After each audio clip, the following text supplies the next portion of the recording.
प्रिय भक्तों, आज हम लोग सुनेंगे माँ ब्रह्मचारिणी की कथा। माँ ब्रह्मचारिणी की कृपा सदा आप सभी पर सदैव बनी रहे। आज के इस वीडियो में आप सुनेंगे माँ भगवती के दूसरे स्वरूप यानी कि माँ ब्रह्मचारिणी की संपूर्ण कथा। नवरात्रि के दिनों में जो भी भक्त सच्चे और पवित्र मन से इस कथा का पाठ करता है अथवा सुनता है, माँ भगवती की कृपा उन पर जरूर होती है।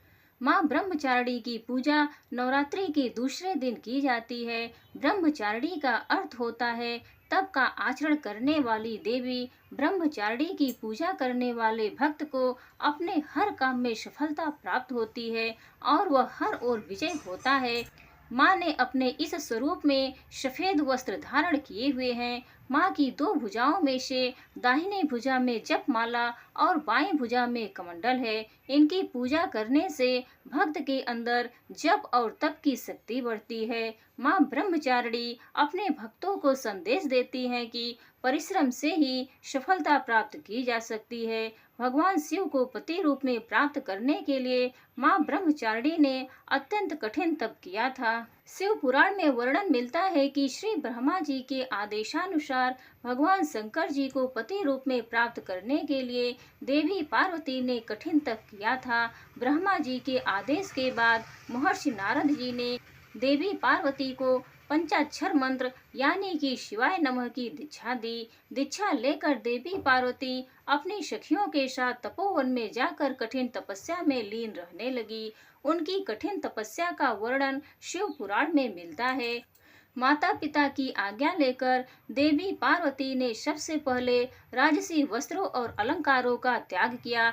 उनकी जगह पर उन्होंने मूंछ की मेखला धारण की, कलखल वस्त्र धारण किए, हार को गले से निकालकर मृग चर्म धारण किया और फिर गंगावतरण नामक पावन क्षेत्र में सुंदर वेदी बनाकर वे तपस्या में बैठ गई।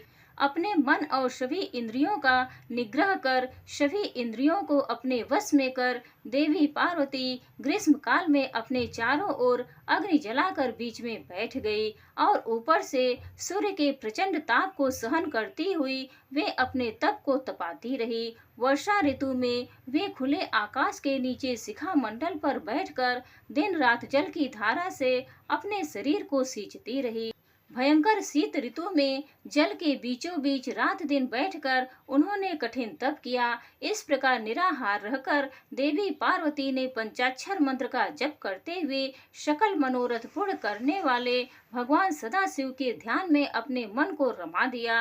अपनी पुत्री को विवाह योग्य देखकर माता मैना और पिता हिमालय को अपनी पुत्री के विवाह की चिंता हुई। इतने में महर्षि नारद राजमहल में पहुंच गए और अपने महल में महर्षि को विराजमान देखकर राजा और रानी ने अपनी पुत्री के भविष्य के विषय में उनसे पूछा। हे मुनिवर, आप त्रिकालज्ञ और सर्वत्र हैं, आपकी सर्वत्र पहुँच है, अतः आप हृदय में विचार कर कन्या के दोष गुण कहिए। नारद जी ने देवी पार्वती का हाथ देकर भविष्यवाणी की। कन्या सब सुलक्षणों से संपन्न है, यह अपने पति को सदा प्यारी होगी, इसका सुहाग सदा अटल रहेगा और इससे इसके माता पिता यश पावेंगे। राजा हिमालय ने प्रश्न में बेटी के अवगुण पहले पूछे थे, किंतु देवर्षि नारद ने पहले पार्वती जी के गुणों का बखान किया। नारद जी चतुर और मनोवैज्ञानिक वक्ता हैं, वे सबके मन की बातें पढ़ लेते हैं, इसीलिए देवी पार्वती के माता पिता से वे उनके दिव्य गुणों की चर्चा करते हैं।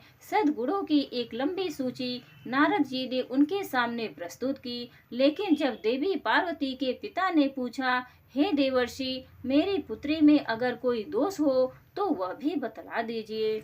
नारद जी कहने लगे कि पार्वती, पुत्री तो सर्वगुण संपन्न है, परंतु योगी जटाधारी, निष्काम हृदय, नंगा और अमंगल वेश वाला ऐसा पति इसको मिलेगा। इसके हाथ में ऐसी ही रेखा पड़ी है। नारद जी के मुंह से यह बात सुनकर देवी पार्वती के माता पिता बहुत उदास हो गए, किंतु देवी पार्वती को मन ही मन बड़ी प्रसन्नता हुई।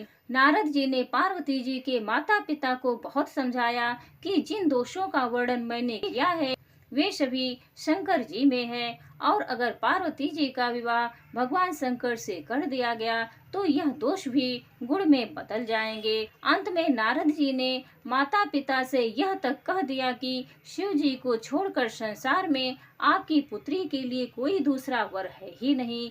किंतु आशुतोष होने पर भी शंकर जी दुराध्य हैं, यानी कि शिव जी कठोर उपासना से प्रसन्न होते हैं। उनको प्राप्त करने का एक ही उपाय है कि पार्वती जी वन में जाकर कठिन तपस्या में लीन हो जाएं। तब देवर्षि नारद की प्रेरणा से अपने माता पिता की आज्ञा लेकर देवी पार्वती हिमालय के गहन वन में तपस्या करने के लिए चली गई। पार्वती जी के तप में हठ से अधिक भगवान शिव को प्राप्त करने का अनुराग है, इसलिए शिव जी के चरणों का ध्यान करते हुए उन्होंने सभी प्रकार के सुखों का त्याग कर दिया। भगवान शंकर के चरण कमलों में नित्य नूतन अनुराग होने के कारण अब तो उन्हें अपने शरीर की भी सुध नहीं रही। उन्होंने तन और मन से पूरी तरह अपने आप को तपस्या में लीन कर लिया। 1000 वर्ष तक मूल और फल का और 100 वर्ष तक उन्होंने केवल शाक का आहार किया। कुछ दिनों तक उन्होंने केवल पानी और हवा का सेवन किया और कुछ दिन के बाद इन्हें भी त्याग कर कठिन उपवास किया।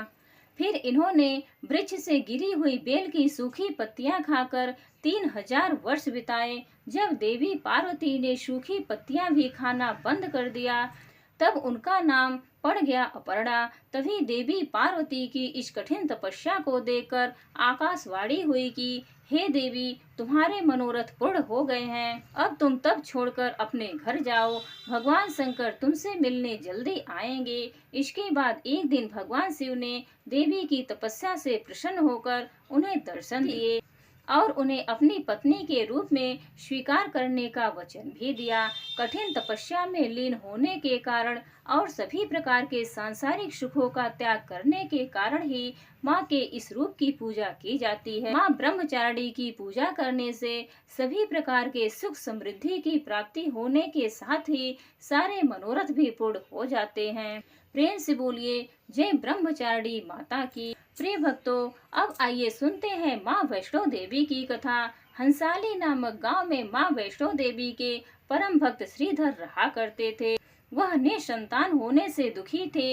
एक दिन उन्होंने नवरात्रि पूजन के लिए कुंवारी कन्याओं को बुलाया और माँ वैष्णो कन्या भेष में उन्हीं के बीच आ बैठी। पूजन के बाद सभी कन्याएं तो चली गई, पर माँ वैष्णो देवी वहीं रही और श्रीधर से बोली, सबको अपने घर भंडारे का निमंत्रण दे आओ। श्रीधर ने उस दिव्य कन्या की बात मान ली और आसपास के गांव में भंडारे का संदेश पहुंचा दिया। वहां से लौटकर आते समय गुरु गोरखनाथ व उनके शिष्य बाबा भैरवनाथ जी के साथ उनके दूसरे शिष्यों को भी भोजन का निमंत्रण दिया। भोजन का निमंत्रण पाकर सभी गांव वासी अचंभित थे कि वह कौन सी कन्या है जो इतने सारे लोगों को भोजन करवाना चाहती है। इसके बाद श्रीधर के घर में अनेक गांववासी आकर भोजन के लिए एकत्रित हुए। तब कन्या रूपी माँ वैष्णो देवी ने एक विचित्र पात्र से सभी को भोजन परोसना शुरू किया। भोजन परोसते हुए जब कन्या भैरवनाथ के पास गई तब उन्होंने कहा कि मैं तो खीर पूड़ी की जगह मांस भक्षण और मदिरा पान करूंगा। तब कन्या रूपी मां ने उसे समझाया कि यह ब्राह्मण के यहाँ का भोजन है, इसमें मांसाहार नहीं किया जाता है। किंतु भैरवनाथ जानबूझकर अपनी बात पर अड़ा रहा। अब भैरवनाथ ने उस कन्या को पकड़ना चाहा, तब माँ ने उसके कपट को जान लिया। माँ ने वायु रूप में बदलकर त्रिकूट पर्वत की ओर उड़ चली। भैरवनाथ जी उनके पीछे गए। माना जाता है कि माँ की रक्षा के लिए पवन पुत्र हनुमान भी थे। मान्यता के अनुसार उस वक्त श्री हनुमान जी माता की रक्षा के लिए उनके साथ ही थे। हनुमान जी को प्यास लगने पर माता ने उनके अनुग्रह पर धनुष से पहाड़ पर बाढ़ चलाकर एक जलधारा निकाला और माता ने उस जल में अपने केश धोए। आज वही पवित्र जलधारा बाण गंगा के नाम से जानी जाती है, जिसके पवित्र जल का पान करने या इसमें स्नान करने से श्रद्धालुओं की सारी थकावट और तकलीफें दूर हो जाती हैं। इस दौरान माता ने एक गुफा में प्रवेश कर 9 माह तक तपस्या की। भैरवनाथ जी उनके पीछे वहां तक आ गए। तब एक साधु ने भैरवनाथ जी से कहा, तू जिसे एक कन्या समझ रहा है वह आदि जगदम्बा है, इसीलिए उस महाशक्ति का पीछा छोड़ दे। भैरवनाथ ने साधु की बात नहीं मानी। तब माता गुफा की दूसरी ओर से मार्ग बनाकर निकल गई। यह गुफा आज भी अर्धकुमारी या आदि कुमारी या गर्भ भोजन के नाम से प्रसिद्ध है। अर्धकुमारी के पहले माता की चरण पादुका भी है। यह वह स्थान है जहां माता ने भागते भागते मुड़कर भैरवनाथ को देखा था। गुफा से बाहर निकलकर कन्या ने देवी का रूप धारण किया। माता ने भैरवनाथ को समझाया और वापस जाने को कहा, फिर भी वह नहीं माना। तत्पश्चात माता गुफा के भीतर चली गई। तब माता की रक्षा के लिए हनुमान जी ने गुफा के बाहर भैरवनाथ से युद्ध किया। भैरवनाथ ने भी हार नहीं मानी। जब वीर हनुमान निराश होने लगे तब माता वैष्णो ने काली का रूप लेकर भैरवनाथ का संहार किया। भैरवनाथ का सिर कटकर भवन से 8 मील दूर त्रिकूट पर्वत की भैरवी घाटी में गिरा। उस स्थान को भैरवनाथ के मंदिर के नाम से जाना जाता है। जिस स्थान पर माँ वैष्णो देवी ने हठी भैरवनाथ का वध किया था वह स्थान पवित्र गुफा अथवा भवन के नाम से प्रसिद्ध है। इसी स्थान पर माँ काली दाएं, माँ सरस्वती मध्य और माँ लक्ष्मी बाएं पिंडी के रूप में गुफा में विराजमान है। इन दोनों के सम्मिलित रूप को ही माँ वैष्णो देवी का रूप कहा जाता है।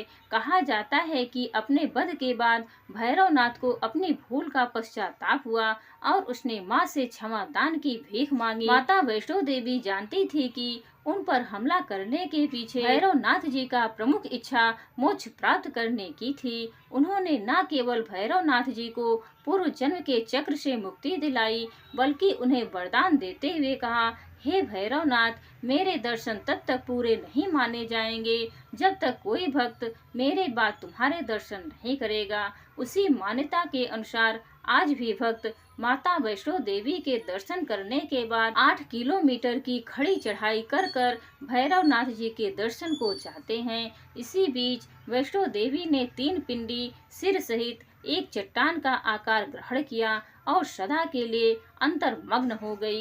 इसी बीच माता वैष्णो देवी ने पंडित श्रीधर को स्वप्न में सब कुछ बताया। वे त्रिकुटा पर्वत की ओर उसी रास्ते आगे बढ़े जो उन्होंने सपने में देखा था। अंततः वे गुफा के द्वार पर पहुँचे। उन्होंने कई विधियों से पिंडियों की पूजा की और दिनचर्या बना ली। श्रीधर की पूजा से माँ वैष्णो देवी प्रसन्न हुई। वे उनके सामने प्रकट हुई और उन्हें आशीर्वाद दिया। तब से श्रीधर और उनके वंशज माता वैष्णो देवी जी की पूजा करते आ रहे हैं और माता वैष्णो देवी अपने भक्तों का कल्याण निरंतर करती आ रही हैं। हिंदू पौराणिक मान्यताओं के अनुसार जगत में धर्म की हानि होने और अधर्म की शक्तियों के बढ़ने पर आदि शक्ति के सतरज और तम 3 रूप महासरस्वती, महालक्ष्मी और महादुर्गा ने अपने सामूहिक बल के धर्म की रक्षा के लिए एक कन्या प्रकट की। यह कन्या त्रेता युग में भारत के दक्षिणी समुद्र तट रामेश्वरम में पंडित रत्नाकर की पुत्री के रूप में अवतरित हुई। कई साल से संतानहीन रत्नाकर ने बच्ची को त्रिकुटा नाम दिया, परंतु भगवान विष्णु के अंश से प्रकट होने के कारण वैष्णवी नाम से विख्यात हुई। लगभग 9 वर्ष की होने पर उस कन्या को जब यह मालूम हुआ कि भगवान विष्णु ने इस भूलोक में भगवान श्री राम के रूप में अवतार लिया है, तब वह भगवान श्री राम को पति मानकर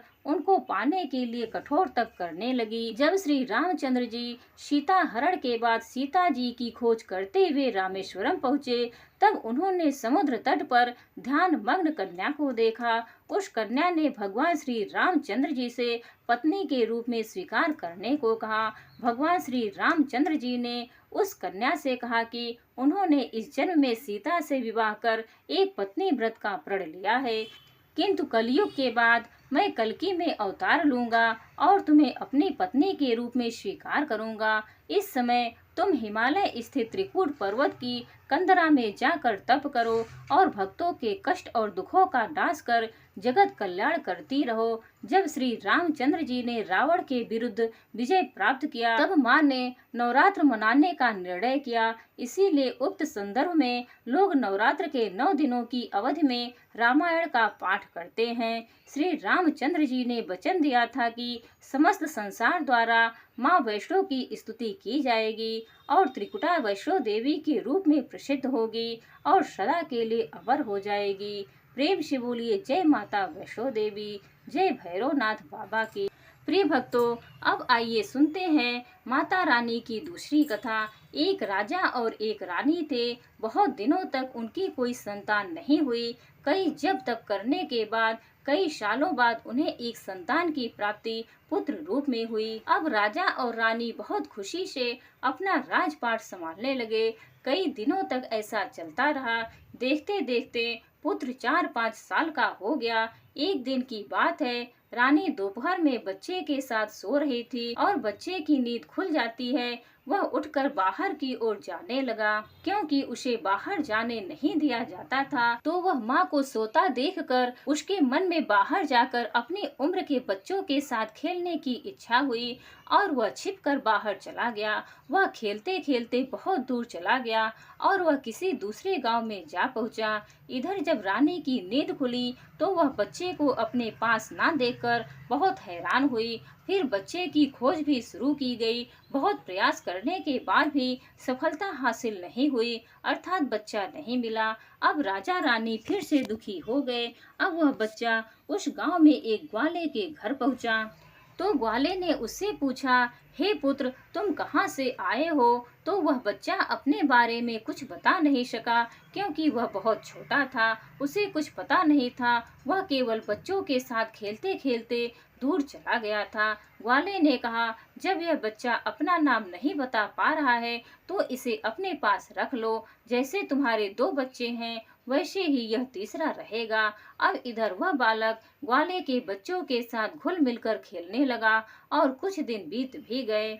एक दिन ग्वाले की नजर उस बच्चे के हाथ पर पड़ी। उसने देखा कि उसके हाथ में किसी का नाम लिखा हुआ है। तो वह बच्चे से पूछा, पुत्र, यह किसका नाम लिखा है? तो उस बच्चे ने कहा, यह हमारे पिताजी का नाम लिखा है। तो ग्वाले ने कहा, हम आपके पिताजी का नाम ढूंढते हुए घर पर चलेंगे। अब देखिए, इधर जब राजा शिकार पर निकल जाते हैं तो रानी रोज अपने बच्चे को इधर उधर ढूंढती है, क्योंकि माँ का हृदय था। वह दिन भर तड़पती अपने बच्चे की याद में इधर उधर बाग बगीचे में देखती कि कहीं मेरे बच्चे का कोई संदेश आ जाए।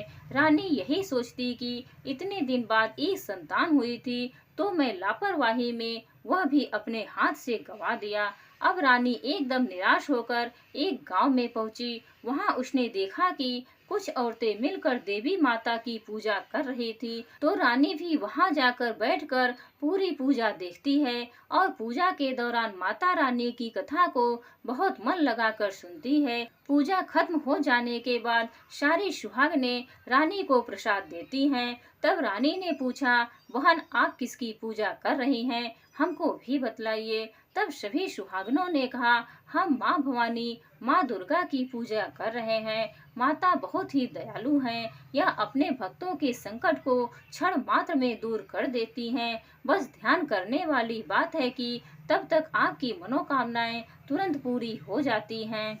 जब आपकी मनोकामनाएं पूरी हो जाएं, तो आप तुरंत माँ देवी की पूजा करें। आप जो मन्नत मानती हैं उसे पूरा करें। मनोकामना पूर्ण होने के बाद माता रानी की पूजा तुरंत ही कर लेना चाहिए, उन्हें टालना नहीं चाहिए। रानी ने अपने मन में सोचा कि अगर माँ भवानी, माँ दुर्गा ने हमारा बच्चा सकुशल वापस हमारे पास पहुँचाया तो हम भी इसी तरह से सभी सुहागनों के साथ माता रानी की पूजा करेंगे। उधर रानी का यह मन्नत मान लिया गया। उधर ग्वाला बच्चे को लेकर अपने पिता की तलाश में निकल पड़ा। वह कई जगह ढूंढते हुए काफी देर बाद गांव के किनारे पहुंचा तो एक व्यक्ति से पूछा कि भैया, इस नाम के व्यक्ति को क्या आप जानते हैं? तो उस आदमी ने बताया, हाँ भैया, यह हमारे राजा का नाम है। उनका पुत्र खो गया है। क्या यह उन्हीं का पुत्र है? यह बताकर ग्वाला को घर का पता बताया। ग्वाला जब बच्चे को लेकर राजा के द्वार पर पहुंचा तो राजा रानी ने अपने बच्चे को देखकर लिपट कर रोने लगे और बार बार ग्वाला का धन्यवाद करने लगे। तो राजा ने पूछा, भाई, इसको आपने कहाँ पाया? तो ग्वाला ने कहा, राजा साहब, यह बालक घूमते घूमते हमारे गांव आ पहुंचा था। तब हमने इससे इसका पता पूछा। बालक कुछ ना बता सका। एक दिन खेलते खेलते जब मेरी नजर इसके हाथ पर गई तो उसका नाम लिखा हुआ था और उसी नाम के सहारे हमने इसको आप तक पहुंचाया है। प्रिय भक्तों, रानी की खुशी की सीमा न थी। रानी ने राजा से कहा, ग्वाला को खूब धन दौलत देकर विदा कीजिए। लेकिन ग्वाला ने कुछ नहीं लिया और कहा, जितनी खुशी आपको है अपना पुत्र पाकर, उतनी खुशी मुझे भी है कि मैंने आपकी धरोहर को आप तक पहुंचाया है। अंत में राजा ने ग्वाला को धन देकर विदा किया। अब रानी को तुरंत याद आया कि उन्होंने माता रानी की मन्नत मानी है उनकी पूजा करने का और नवरात्रि का व्रत करने का। रानी ने राजा से कहा, हमने माँ दुर्गा का मन्नत माना है, हमें नवरात्रि का व्रत करना है। हम नवरात्रि का व्रत करेंगे। नगर के कुछ स्त्रियों को निमंत्रण दीजिए और तुरंत माँ भवानी की पूजा कीजिए। रानी ने तुरंत माता की पूजा करने वाली सारी सामग्री इकट्ठा करवाई। माता रानी की पूजा विधिवत की गई। सभी सुहागिनों ने मिलकर माता रानी की विधिवत पूजा की और माँ भवानी दुर्गा माता का गीत गाया। सुहागिनों को माता रानी की कथा आ रही थी। उन्होंने माता रानी की कथा सुनाई। फिर अंत में सभी सुहागिनों ने मिलकर माता रानी की आरती की और उनसे प्रार्थना की कि हे माँ, जिस तरह आपने हमारे संकट को दूर किया, ऐसे ही जो आपको याद करे आप उनके भी संकट को तुरंत दूर करना। हे माँ, आपका स्वभाव बड़ा ही दयालु है, बड़ा ही सहज, बड़ा ही कृपालु है। जय माता रानी। हे माँ भवानी, जिस प्रकार आपने रानी के बच्चे को वापस किया, उसकी गोद भरी, उसके जीवन में खुशियाँ लौटाई, उसी प्रकार सभी माताओं की गोद को हरा भरा रखना, सभी के घर में सुख समृद्धि लाना। जय माँ दुर्गा। ओम नमः शिवाय।